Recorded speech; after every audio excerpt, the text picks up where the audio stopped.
Yo, hello guys and welcome back again to a brand new video. In today's tutorial, I will show you how to create an object in Java.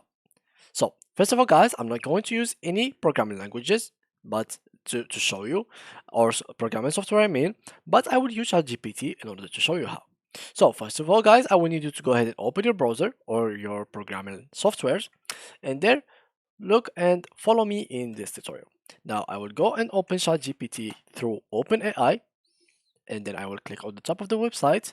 And if you're following me, just in this page, you will need to log in. So make sure to log into your account if you have it already. If you don't, just create a new one. You can just use your email, password, and phone number, or you can just log in using Gmail, Facebook, and Twitter account.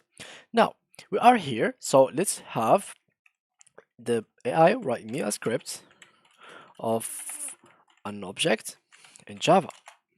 Now let's wait until it creates us this script, and it can take some time, but yeah, it depends on the traffic and the thing. Yeah, here we go. So it is working. Here is a simple JavaScript that creates an object called book with properties title and author.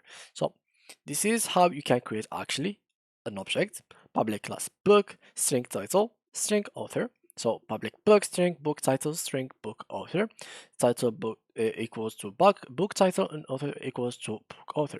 Public void set title, so this is how you can make a title equals to book title, and author equals to book author. Public string gets title, so here you will return the title, and here you will return the author. So this code defines the book class with two properties, which are the title and the author, and provides getter and setter methods for these properties. You can use this class to create objects representing books and manipulate their properties, and you can use that not only on books, you can use it on literally everything that you have in mind. So yeah guys, that was it for today's video. If you enjoyed it, please leave a like, and thank you for watching.